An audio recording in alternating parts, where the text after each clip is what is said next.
So the average age of menopause, run out of eggs, you're done, never going to have another period, cannot ever get pregnant again, is average age of 51 in the US. Perimenopause, the symptoms, like something's not right, we're starting to have a disruption in the force, typically begins 7 to 10 years before your final menstrual period. Normal menopause is still in the US. 95% of women will go through between 45 and 55. So do the math. It is completely reasonable for a healthy 35-year-old woman to begin to notice differences in her system, in her body, something maybe she can't put her finger on. Welcome to the Dr. Ashley Show. Welcome to the Dr. Ashley Show. I'm Dr. Ashley, and today I'm honored to have one of the leading voices on the topic of menopause on the show, Dr. Mary Claire Haver.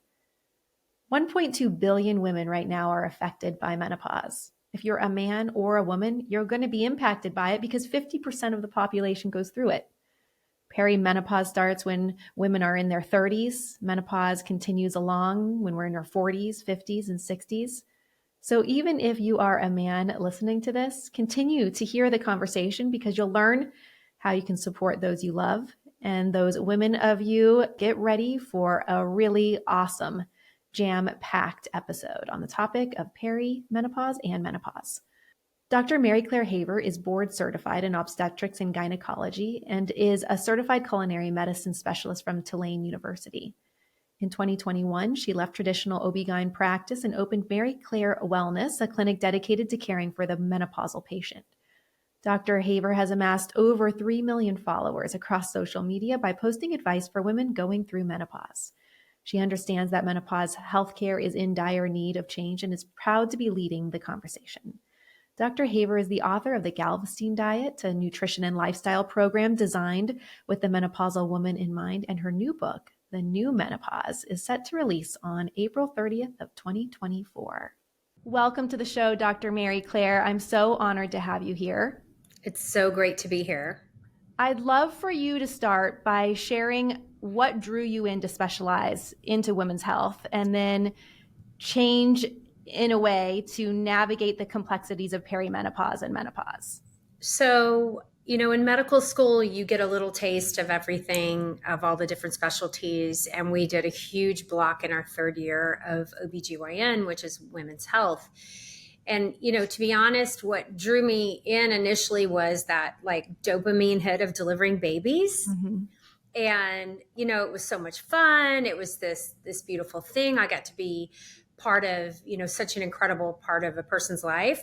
But then, so I decided to make that my specialty, and it encompassed all of women's health. So pediatrics, reproduction, and then post-reproduction. We didn't really get a huge amount of training on what to do outside of surgical needs and screening for breast cancer and cervical cancer for menopausal patients. So it really took me going through menopause myself. When I got out and started practicing, my patients were roughly my age. We were having babies together, raising toddlers together, kind of moving through the stages of life. And then we all start hitting perimenopause and menopause. And I realized I don't know enough to really be helpful here, other than, the patting them on the knee and kind of dismissing a lot of you're just aging. I mean, those were all things that came out of my mouth. And so when literally my menopause took me by surprise and all of the symptoms that I was suffering from were so profound, and I was terrified of hormone therapy, and I really didn't understand outside of, what was happening to my maybe bones a little bit and general urinary system, all the far-reaching implications of the loss of hormone, what that did to my mental health, my, exercise stamina, what it did to my body's ability to process carbohydrates and glucose, and so that really kind of prompted me to specialize in menopause care and continue my education as much as possible. How old were you when it hit you? 48. 48. Mm-hmm. And what were the biggest symptoms that you experienced that surprised you? Because I know you had years of working with women who were going through it. So for me, I definitely had patients who had hot flashes like I did. Mm-hmm. But I got off birth control pills at 48 in an effort to kind of see where I was. And I was being treated for polycystic ovarian syndrome with them. And I'd done really, really well. I know that's not for everyone, but I had done incredibly well on them. But, I was 48. My brother was sick. I got off the pill and then immediately was menopausal. So I don't know when my perimenopause was because I was effectively treated. And I was like just thrown into it, like immediate hot flashes, couldn't sleep disruption, and things at the time I didn't realize were related to my menopause. My cholesterol shot through the roof, like seemingly overnight, no changes in diet and exercise.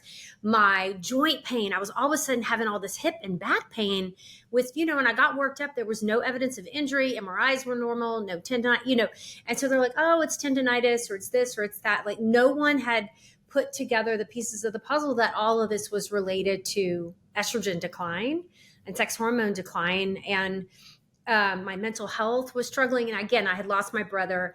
I'd been through some trauma, but once that kind of grief was lifting and I felt like, okay, I should be getting back to normal, I just wasn't. And then of course the weight gain and more specific than just weight gain, again, the number on the scale drove me crazy, but it was all in my midsection. And that was new for me. Why does that happen? Why does belly fat accrue when you hit menopause with the drop? So, even I just want to reassure your listeners because, a lot of people go through this, but when we have our estrogen decrease, estrogen is a powerful anti-inflammatory hormone that acts on multiple organ systems in our body. It also affects our gut microbiome, the estrobolome, like how we kind of process estrogen, as well as, our gut microbiome changes to that of a man through the menopause transition. So all of this is kind of happening at once. Your natural damper of inflammation goes away. So you become more inflamed. All that inflammation is driving more fat to the intra-abdominal cavity. So in medicine, we talk about visceral fat versus subcutaneous fat. And this is a concept I really only understood once I went back to school to get a nutrition certification. And so subcutaneous fat, is the fat that we've known our whole lives. It gives us curves, it's under the skin, it gives us cellulite. We don't like it, but really, unless you have really large amounts, it's not that metabolically active and really doesn't affect us that much. A lot of it's just genetic and kind of how we make our curves. Intra-abdominal fat's very different. It's pro-inflammatory. It's, accumulates around our organs. So in the intestines, the omentum gets very thick. We see it around the liver. We'll see it pericardial, around the heart. And this fat is very, very dangerous and signifies more than subcutaneous fat, increasing risk for chronic disease, such as hypertension, diabetes, stroke.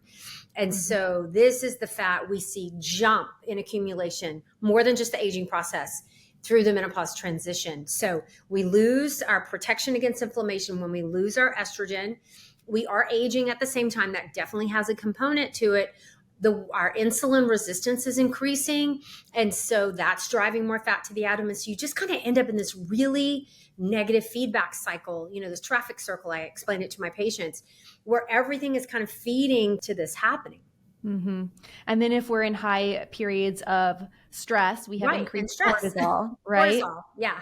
Yeah, I think if we have high cortisol and high insulin levels and low estrogen, it's the perfect storm for belly fat, right? Perfect storm. Yeah. So you talk a lot about perimenopause versus menopause. I'd love for you to share the difference because perimenopause is something that I really haven't heard a lot of. I'm of that age. I'm sure I'm going through it.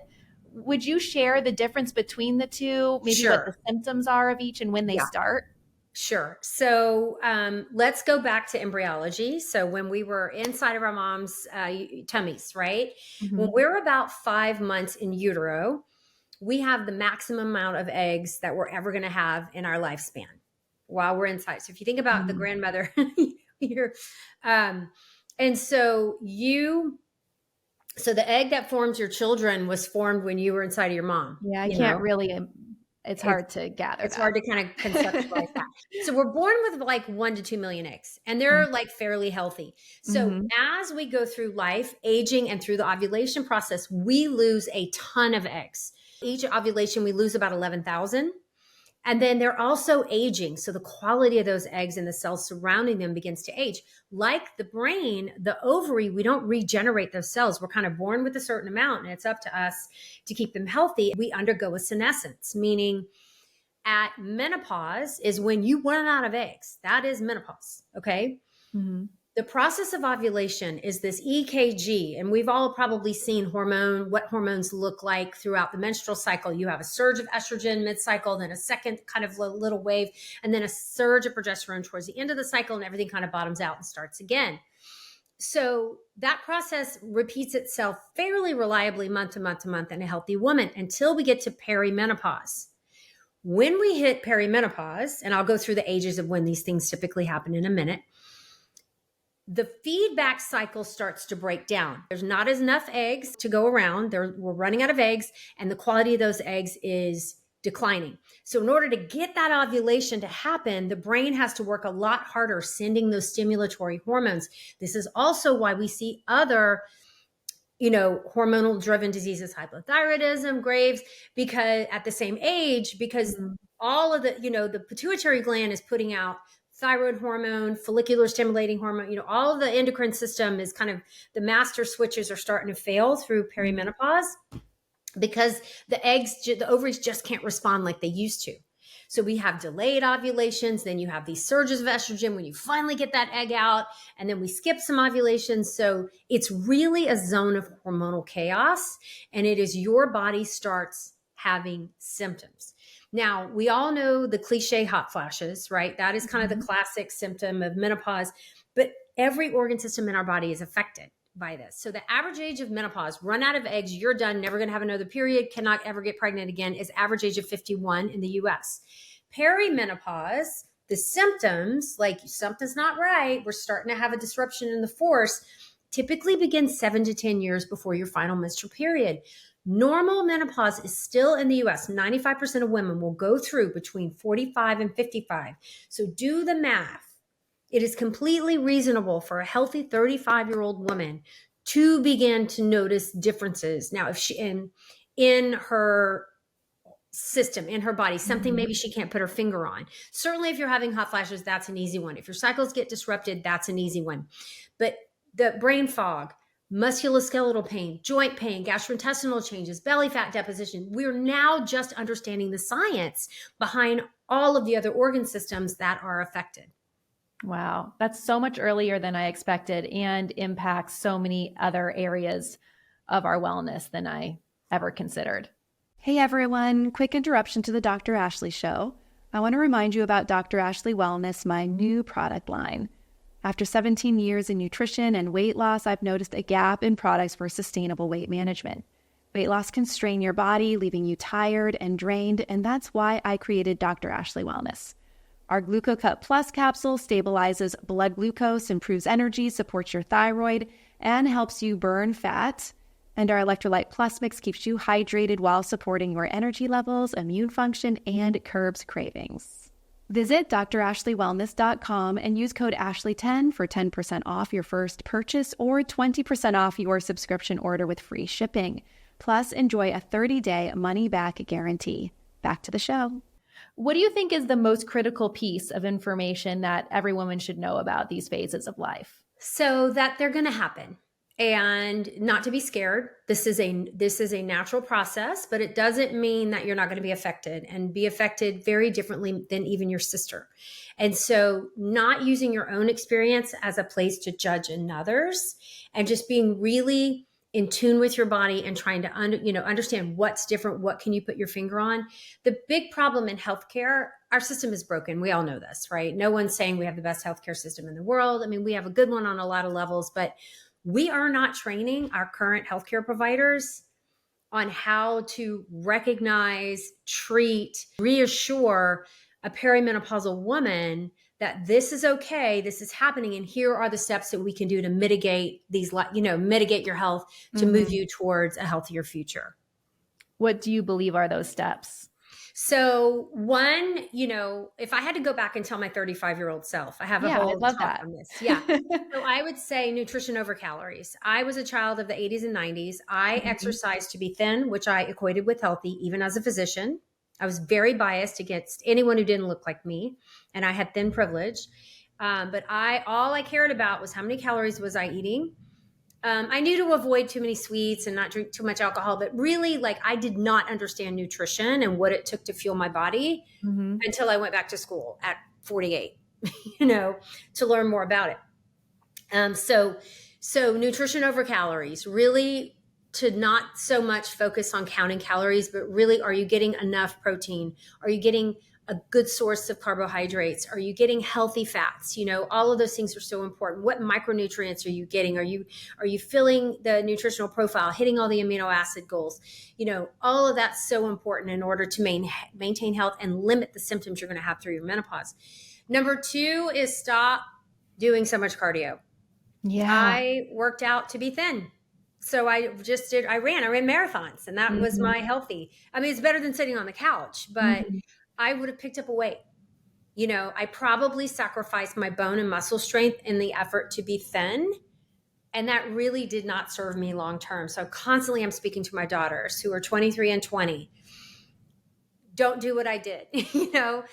Get in the gym, pick up some weights, maintain your muscle strength. This is going to be so critical because at my age, they're looking at their grandmother, my mother, who is 86 and is basically cognitively just terrible dementia. It's going really quickly.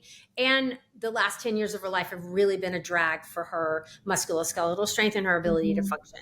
She's been on a walker and all this stuff. I don't want that. That's my future if I accept the status quo. And so I have to do the changes now, hit my nutritional goals, get in the gym and lift some weights and lift heavy, stretch, balance, decrease my risk of fall as I get older, do things to keep my muscle strong. So I'm doing creatine. I'm doing, lots of much more protein than I ever did before. How much protein? So I am recommending, so for my patients, when I'm doing their nutrient goals, I'm, the WHI study, Women's Health Initiative, looked at frailty scores and protein intake. And it was 1.5 to 1.7, double what the FDA recommends. Yeah. I know Gabrielle Lyon and that whole, muscle citric medicine, they're pushing to almost 2. So it's a big jump for most patients who are getting about 60 grams per day to go to 100. So I'm trying to walk them up slowly in 20 gram increments. So for me, it's 100 to 120 grams per day for my, animal protein, my weight, what my goals are. Animal protein versus plant protein. What do you think there? So plant protein is okay as long as it's a complete protein. It's just harder. Animal sources are easier. They're more compact. You have to eat a lot and often supplement to hit your goals with plant protein. And so people do it and I applaud them, but they have to do a lot of supplementation and shakes. Usually it's really, really hard to do. Difficult with insulin resistance, right? Because generally those plant-based proteins are more carbohydrate centric. So if we're having someone struggling with insulin resistance, then is that a tricky thing to that gets really tricky put together? And plant-based diets are better than the standard Western diet, but I haven't seen a lot of, they're just now kind of looking at healthy animal protein versus plant and kind of, where the nuances are. I'm like, look, hit your protein goals in whatever way that makes sense for you, but you need to be eating a lot of plants too. You need to be getting, and that's where we're getting our anthocyanins and our fiber and our, micronutrients. It's so important to eat that balanced diet. When you talk about exercise, is this why I see you in your weighted vest all the time? And I think I saw a story on Instagram of your daughter in the weighted vest studying or something. Talk about the weighted vest and your love for that. The studies that I look at are how were people in long-term care facilities, how are they getting them better? How are they seeing improvements? And I'm talking about nursing homes basically. And, I want to limit my time in a nursing home as much as possible. I'd rather be independent and at home and not dependent on someone else. And so when I look at those studies, there's great data on using a weighted vest, vibratory training, especially for osteoporosis prevention, because what a lot of women don't realize is 50% of women will have an osteoporotic fracture. And if you fall and break your hip over the age of 65, your chance of death, even with surgery, is 30% in that first year. And if you don't have surgery, that's 70%. And that year is marked with horrific disability and decline.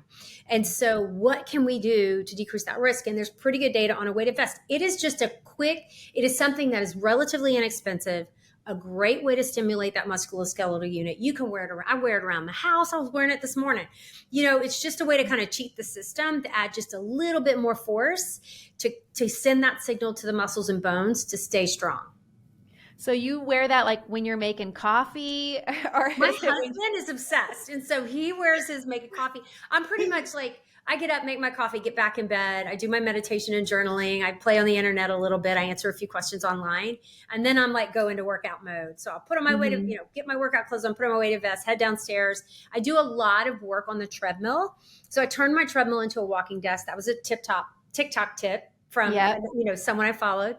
And that's really made a huge difference for me because most of my job is now sitting where I used to run around the hospital. Right. And so I became much, much more sedentary when I changed jobs. And so I was like, I need other ways to cheat the system. I can't walk on a treadmill and talk to a patient. That would be rude.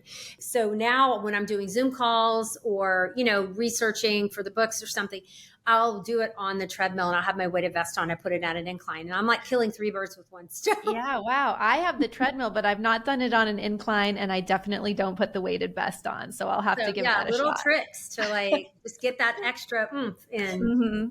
Okay, so we talked about nutrition, we talked about exercise. What other steps are there that you would have told your 35-year-old self? I was late to the meditation, journaling, self-care game. I basically waited until I was desperate. I was going through the death of my brother, 2 teenage daughters, just feeling like a failure as a mother. I had this snarky, and she'll tell you, she's now great and she's in medical school and it all turned out fine, but it was a rough patch of parenting. And so I, had some challenges at work. I was very unhappy in my job, just the administrative burden and, loved my patients, hated the administration. And so just where do I go from here? And so all of that, I was just talking to a friend and she's like, have you tried, working with a therapist or counselor? And I was like, oh, that's for crazy people or whatever. But was desperate. So I was like, okay, I'll try it. And it really changed my life. And so adopting those habits of carving time out for myself, putting my own oxygen mask on, finding the behaviors that are going to lower my stress. And for me, it's meditation and journaling. It's not that for everyone, but, taking the time to find those habits that are going to work for you. And then, making them mandatory as part of your day. I would have started that a lot sooner. How did you dive into meditation? Did you start slowly? And so I did an app. So I do Headspace. I still do it. Yeah. And other people like Calm. There's a few apps out there. You just have to, experiment and find what's going to work for you. Mm-hmm. I used Headspace to start my meditation journey, and I think it's great. Yeah, he sounds, well, now they have more speakers, but the original guy sounded like the Geico. Yeah, that's right. Yeah. I like Geico, that. salamander, whatever he is, lizard. I journal mostly gratitude. Just what am I grateful for? What wins did we have? What do I want to work on? Kind of stuff. It takes 5 minutes and it just really helps set the intention for my day. Anything else that you can think of? What about supplementation? In a perfect world, we would be able to get all our nutritional needs from food. But that's just not the real world, right? And so when I talk to patients about supplementation, there's a few things that I recommend pretty much for everyone. One is vitamin D. 80% of my patients are deficient in vitamin D. I send a vitamin D level on everyone. And I'm not talking borderline, I mean deficient, And so aging, gut microbiome changes, avoiding the sun for good reason, to protect our skin is really leading to an epidemic in vitamin D deficiency. And so you can safely take 4,000 international units of vitamin D a day without worries of toxicity. And so I recommend that. I combine it with omega-3 fatty acid. You can't OD on that. And that's a really good antioxidant, anti-inflammatory component that plays well together. And I throw some vitamin K. I make one for my patients. So I have a combo of vitamin K, vitamin D3, and then omega-3 fatty acids. Great. And so I also recommend fiber. So if they're not getting at least 25 grams of fiber per day, and most women are getting about 12, gut health is everything, feeding that gut microbiome with the soluble fiber, moving the stool along with the insoluble fiber. It just, multiple studies are showing. There's one that was just done on people in nursing homes with the highest fiber intake had the best cognition scores. It was a great study done on men and women. But so I'm always like, and probably because foods rich in fiber also have lots of vitamins, minerals, and nutrients. And so just, really homing in on those big two. I'm a big fan of creatine for muscle. Now, just taking creatine is not magical, but creatine combined with a healthy lifestyle and lifting and enough protein seems to have more muscle strength and gains and healthier muscle than people who don't add the creatine. So especially in the elderly population, which I'm almost there. I'm 8 years away right now. So, these are the things I'm kind of fixated on. There's a collagen supplement that has Fortibone in it that I like. I started using it for vanity, for wrinkles and cellulite. Did it help? Pretty good randomized control studies on Verisol collagen. And then the same company, Gelita, came out last year with Fortibone, which they studied in postmenopausal women with osteopenia and osteoporosis and followed them for 5 years with yearly bone densities. And guess what? And they excluded everyone that had chronic illness or they weren't on HRT or any bone building meds. And they did see an improvement in their bone density. It took a couple of years and bones grow slowly, but I just thought, this isn't going to hurt anyone. It's not the greatest source of protein, but it's missing one amino acid. This is a nice thing to recommend. Mm-hmm. Yeah, I was talking to someone yesterday, actually, a nutritionist, and he was saying it's just missing tryptophan. I think we can still build some muscle and get some great stuff from collagen, especially for people who may have been plant-based or really don't like a lot of meat. Maybe that could be an option to get in some other protein and amino acids. Yeah. And do you make a collagen with that specific type? Yeah. So I originally co-branded with, for the skin part of it, it was called Sparkle Skin Boost. Oh yeah, I've heard of that. We have a partnership with them. So then I had him create for me Skin and Bone, which is the Verisol plus the Fortibone in one. So that's what I'm drinking right now. So I'm like, well, let's kill two birds with one stone. I'm already taking this. I don't want to pull out another thing and scoop another, Yes. Let me combine these two. Nobody else is doing it, it seems like. And then I'll have a little unique product that's, is going to help with bone strength. That's great. I think all those things can add up to create positive change in our lives. So what would you say would be some of the most common misconceptions about menopause that you encounter with your patients? That it is something to be endured. That it's nothing more than hot flashes. What most people don't understand, and this is healthcare providers included, that there are estrogen receptors in every organ system of our body. And this is what the new book is about, like making sure everyone understands the far-reaching consequences of this natural transition. It's nothing to be feared, but you really need to spend some time and think about and look at your own symptomatology to see if, make sure that, especially when I see people's cholesterol, like 90% of my patients have elevated cholesterol, 90, no changes in diet and exercise. And I only take care of menopausal patients. So, and statins really don't decrease your risk of a heart attack if you're female, only if you're male. So we're rushing to put women on menopause-related cholesterol, increases. I'm not talking about people with familial or who've had it their whole lives. Yeah. I'm talking about, mild elevations where there's lots of side effects to those meds, and they've never been shown to decrease the risk of a first heart attack in a woman. Yeah, that's amazing, isn't it? Yeah. So then we create the changes in our lifestyle and our diet. And is that all that we can do to help overcome the symptoms of menopause and get our cholesterol back down? There's there's pharmacology. And so, I don't think of hormone therapy, hormone replacement therapy, menopause hormone therapy, however you want to call it, as medicine.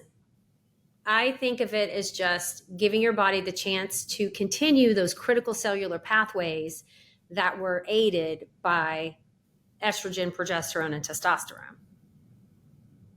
But doesn't HRT increase our risk of cancer? No, it doesn't actually. That was that study's been basically discredited on a lot of fronts, and those claims have been rescinded. People who are on estrogen replacement therapy in the form of estrogen alone have a 30% decreased risk of breast cancer. People who are on estrogen, and this is only studied in one formulation, and this study they did, the WHI, estrogen and progesterone, they saw only after several years of being on it, only in a much older population, they saw a slight increased risk of breast cancer, but they had an improved survival rate. They were more likely to survive. their cancer than had they not had it. And it's like 1 out of 1,000 women, we saw an increase per year. We saw an increased risk.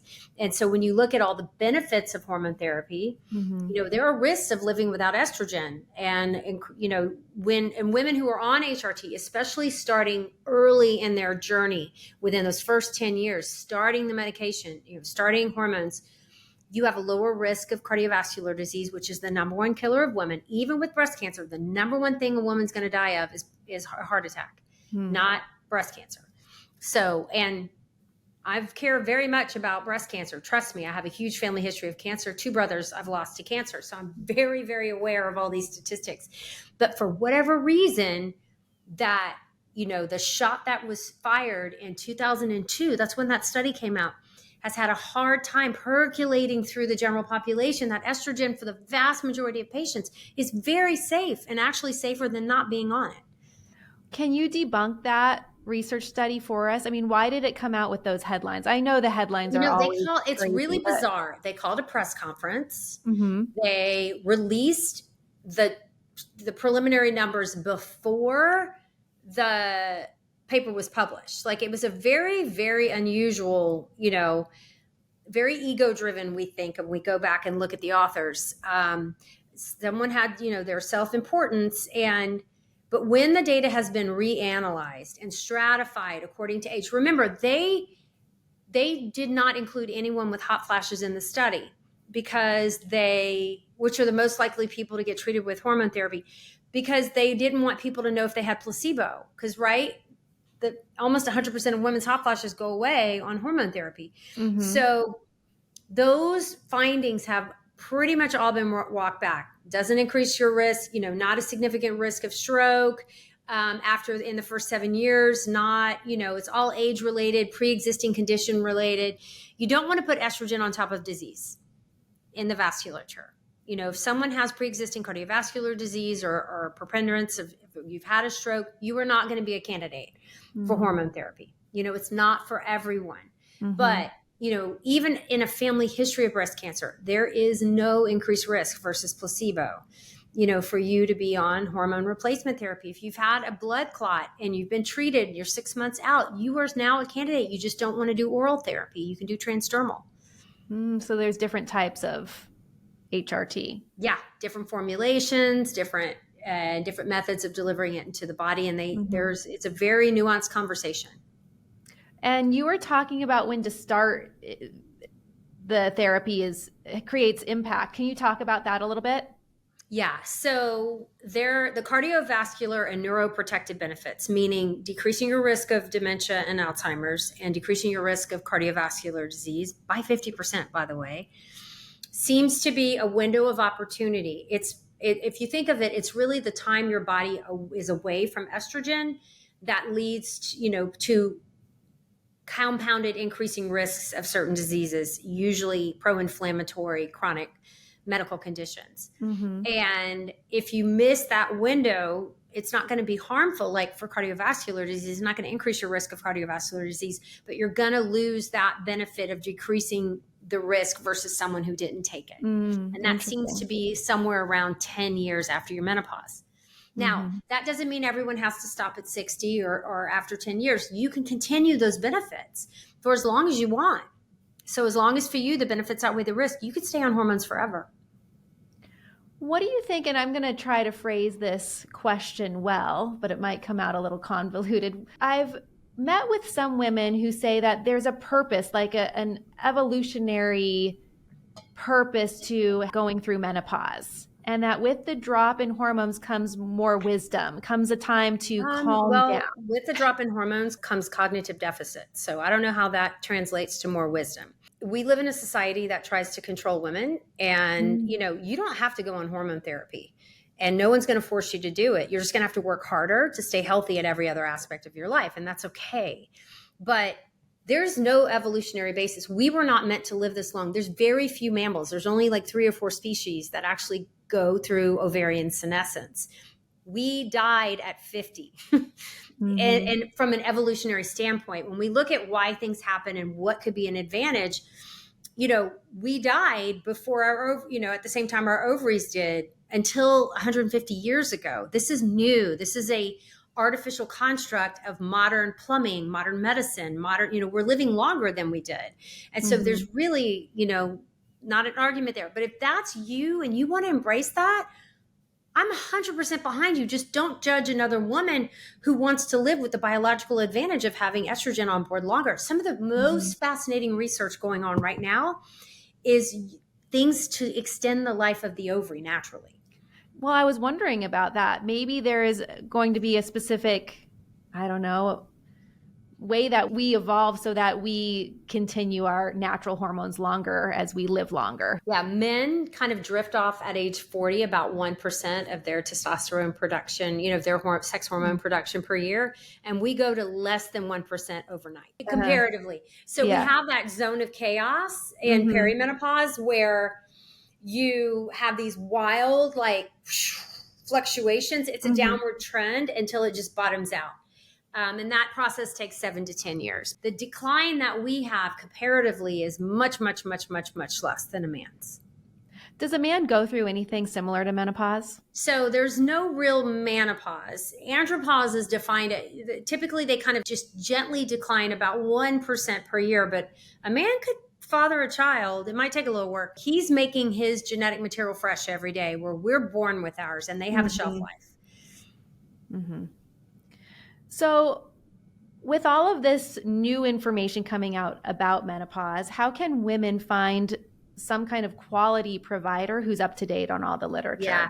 So I wish I could tell you could just march into your great OB-GYN's office who, was so fabulous. But like I said before, we, as a former program director and medical educator for 20 years, we're not doing that. We're just getting up to date, up to speed, and recognizing menopause as a total neuroendocrine change and how it's affecting different organ systems. And so what do you do? How do you find someone? Well, you can ask your OB-GYN, but probably don't be shocked. Probably 90% of them have no idea and are scared of hormones. And the American Board of OB-GYN, where we get our certification every year, is not putting those articles in front of us as important. We're learning tons of great stuff, but menopause just gets kind of shoved in a corner. So there are Menopause Society certified providers. If you go to menopause.org, you can go to their website. You have a list of providers, but then you'll see the ones that are actually certified. You'll see the check under certification. That means they took the test. And so that means they've at least invested several hours. I mean, it took me 6 months to study for it and go take the test and pass it. So they've invested the time to do that. There's also on my website at thepauselife.com, I have thousands of doctors who are healthcare providers that they've seen that they loved and thought get great menopause care. You can go and look those up. And we have them divided by state and city. Ask your friends. And now there's some really good telemedicine options, like companies that were developed specifically, and they don't pay me to say this, specifically to give menopause care. And so one is MIDI Health, MIDI Health. They take insurance. It's a traditional insurance model, all telemedicine.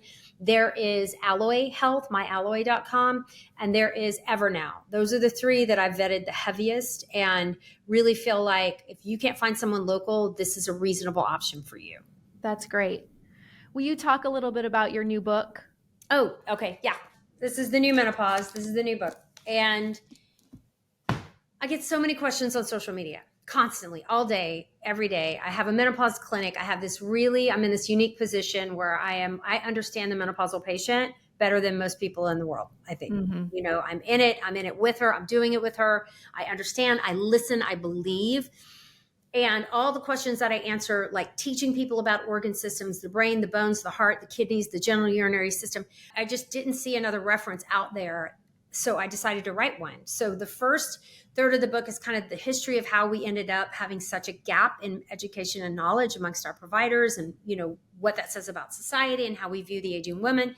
I have a full explanation on menopause in itself, how to understand it, talk about it, recognize it, all about HRT, all of your options, bioidentical, synthetics, like how to find care. And the last section is what I call the menopause toolkit, where I go through organ system by organ system and look at what HRT can do, what pharmacology can do, what, to make sure you have like a 360 view, that menopause toolkit for whatever your symptom is and how to approach it. Wow, you have been busy. It's a labor of love. I spent all last summer holed up in a condo in Colorado writing and hiking and researching to make this book happen. Yeah. For the men out there who are listening to this or might read this book, what kind of support can they provide the women they love who are going through perimenopause, menopause? Educate yourself as much as possible. She is undergoing a cataclysmic change in her hormones. Mm-hmm. And this is affecting every aspect of her life, and probably including her relationships. Give her some time and patience, educate yourself, help her find a healthcare provider who's going to partner with her through this journey so that you guys can get back to living and she can get back to full function. Mm-hmm. I'm sure it impacts relationships significantly in ways that people don't recognize. So in this digital age of so much social media out there, and everyone listening to this should follow you on social media because you're able to debunk all the myths. How do you advise that we go through pulling out what is myth, discerning fact from fiction? How do we navigate this in this digital age? Yeah. So I've thought a lot about this, and, this is coming from someone who creates supplements for my patients, and the students that I have. And look at what their goal is. Look at their certification. So if they're not very clear if it just says doctor and you don't see like what their certification and training is, that's a little bit of a red flag. Go to their link in bio. And if it's just a series of supplements or a series of, getting you to buy something or their course, buyer beware. Look for someone who's really just out there to give you education and knowledge. There's just so many people knowing that this is such a vulnerable population that the word is getting out. And there's what we call menowashing, like products that have been around forever are suddenly sticking menopause on the bottle and charging $10 more. Yes, it's everywhere. And so I'm trying to call those out as I see them.